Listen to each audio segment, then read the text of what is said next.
Good evening, everyone. Welcome to another episode of Just Press Start. I can't even be bothered to find out the number this time. It's in the high 60s, I'm pretty sure. Nice. The number is not what's important, though. It is the company that is important this evening. So first of all, let me say hi to my producer, as always, Zesserox. Hello. And now, this is where the fun starts. We've got some cool guests this evening. First, we'll go in alphabetical order by first name, because that's how I roll.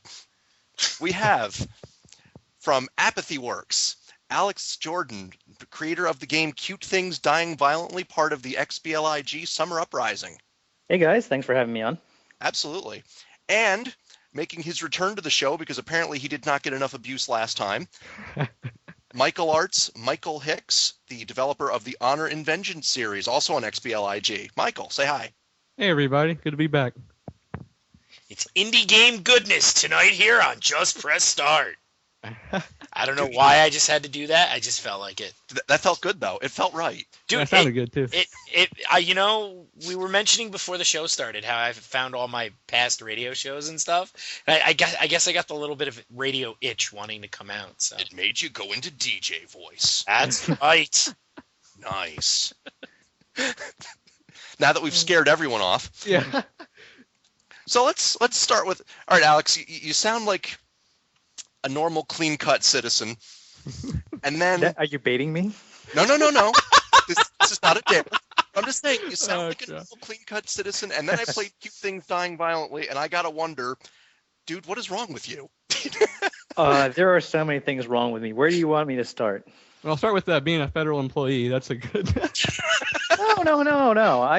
That's not something that's wrong with me. I, came down to D.C. to, serve the country and serve my fellow man, and I feel more or less honored to, work at the Department of Labor, especially while we're in a recession and I'm trying to make people's lives better. Absolutely. That said, Yeah, that's true. That said, a creative outlet is important, and blood and guts is my preferred medium. Some people work in oil, some in clay. I work in bodily fluids. Oh. That's just not right. Okay, just so we're clear, your bosses don't listen to this, right? Because I don't want to get in trouble at the end of one of these interviews. I'm racking my brain right now to remember who I'm Facebook friends with, but no, none of my superiors. Well, that's good. Okay. Yeah. So briefly, so if people have not played the game yet, and you should be, and the review's already up at the site, tell us a little bit about Cute Things Dying Violently. Sure. It's basically a physics platformer. It's half, I would say, half coordination and skills and half solving puzzles. And what you do is there are a bunch of different levels with little tiny blue critters, which I hopefully think that people find cute, running around the bottom of the level. And you have a crosshair that's controlled by your left thumbstick, and you can flick the critters around, and that's the physics part, with the right thumbstick, kind of like the Angry Birds pull back and let them fire mechanic. And you got to rescue these little critters, and between them and their salvation is a bunch of really, really deadly objects like spikes and fire and bombs and, electrical beams and stuff like that. So Buzzsaws were my personal favorite. Yeah, buzzsaws, I kind of dipped into that well a few too many times. They're just nice all-purpose obstacles. I got to find something else to, swap a couple of those out. Alex, before we do that, is this your first ever title? No, it's my second. Your second? Yeah. Okay, so I can ask both of you then. So what is that like after you release your first game, you're hopeful, you're excited, you're everything, and then comments start rolling in, positive and negative. What's it like then to build from that and learn from both the positive and the negative? Michael, I'll let you go first because it's only fair. Well, to be honest, we talked a little bit about this last time. The hardest part for me was you get like such a wide range of feedback. I mean, you have people who like praise the game for certain things, and then you look at another review and they're like saying, "Oh, this game sucks" for the same reason. And you have people who, like with Honor and Vengeance 2, I read a couple of reviews where people were like, "Oh, this game would be so much better with homing missiles." I'm like, well, you obviously didn't make it past the tutorial because there are homing missiles. They're there. Yeah. So, I mean, it's you have to look at it all as a whole and kind of judge at what, the majority of people were wanting. And then what I did is I just kind of made a list of things that, I was like, hey, I'd like to see this personally. And I also on my list, I had things that a lot of people ask for. So you just have to balance it all out pretty much. So I don't know, it might be similar for Alex there. I mean, how do you do it? Well, my experience with my first title isn't all that relevant. The only reason you guys are hearing about me now is because my first title was utterly forgettable. It was a geography game. I just, put out I'd say a decent geography quiz game that showed us some pretty good 3D graphics, mostly just to learn X and A and to learn how to actually get to market. I think I remember that one now. Yeah, Around the World?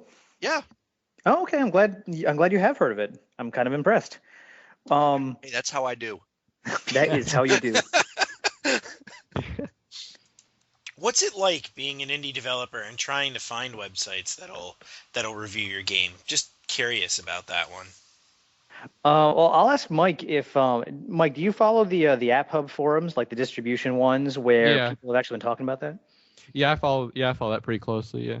Yeah, so a bunch of fellow developers have actually banded together to provide lists of websites. I didn't have that information on hand. I think I just missed it when I did my first game. Yeah. All right, I got to ask one more question, and it's a little vain. I'm sorry. Okay, you're asking the same question I was thinking, so go ahead. Are we on that list? Just for a start? Yes. Do we wait? Do we really want to know? Do you really want to know, Mike? What's your answer for that? Yeah, you guys are on my list. Don't worry. You guys are on my list too, actually, because Jeff was one of the first people that reached out to me.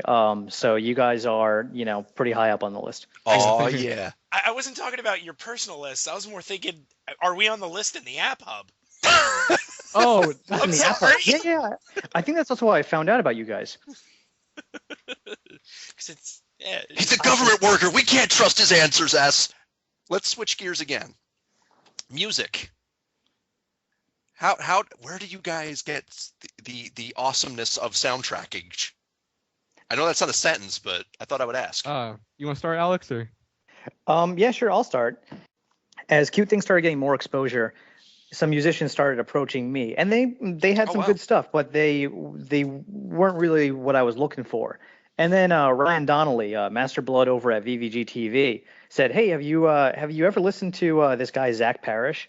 And so I loaded up his SoundCloud account and basically spent an entire lunch break at work listening through everything he put together. He did like the Anti-Pole soundtrack. If you guys did Anti-Pole, yeah, I played it. Yeah. Okay. Yeah. But he had some other really good stuff on there. He had like a huge, array of talent. So I was like, holy crap, this guy is amazing. So I emailed him and I said, I don't usually, contract out to people. Here are my reservations. And he said, I understand. He gave me a very, very, very competitive price and then proceeded to blow my socks off. He did my entire soundtrack in a week. Now, Michael? Well, my story's not all that impressive. I just made it myself. Well, actually, this time, there's this guy I met back on GameDev.net like last year, and we actually contributed both. We both collaborated on the music this time, so that was pretty cool. Yeah, how's it not impressive that you make your own music in addition to being your own artist and like your own game designer in general? See, I was going to say that too, so I'm glad you brought it up. Well, your story sounded better because you're like, well, I had the contracts and all this. Yeah, well, I mean, also the moral of my story is that after having a really shitty first go around with a game that no one played, and being reluctant to actually have any budget over $0 for Cute Things, I went out on a limb and was lucky enough to find this guy. Well, or him found me. So, but for Michael, for you now, because you had to write and record the music. Yeah. How difficult is that? Again, just like editing a game itself, how difficult is that to cut something you've worked so hard on, or did you have to do a lot of editing? Did you record shorter tracks, or did you? Well, yeah, there was times where I had to shorten the tracks, and as a musician, that's really something you never want to do. Right. I mean, there were so many times I was like, man, this is so awesome, but does it really, does it really sound like how I want level 1 to sound? So there's a lot of that, and I had a lot of great stuff that just didn't fit. So I mean, it kind of sucks, but in the end, I think we got the feelings right that we wanted. So. But you can always save that. I guess you can always save that and not recycle it, but maybe take variations of a theme to use later on as well. Yeah, and that's the thing. And the trailer that we did for Honor and Vengeance 2, like actually the music on there was like a really rough draft that I did for a band I'm in. It didn't work out. And then later, like, hey, that worked for the trailer. So it's you keep all the snippets around, and someday that they'll work for something. So. So you have to tell me what you're like I said, starting school now. You've been to a couple days worth of classes. Are you going there? I mean, it's got to be a little hard to kind of to start the classes going. Yeah, but I've already released my own game. How do you fight that? Well, I don't really start till the 19th, but yeah, okay. I don't know. I'm probably gonna keep it quiet because I don't really want to go in there and act like I'm all awesome or whatever. They're probably shooting down pretty fast. But in the back of your mind, though, if there's today we're going to start basic animation, and you're like, I've already made spaceships. Yeah, well, I'm not going to complain because I'll have some easy schoolwork for a little bit. That's true too.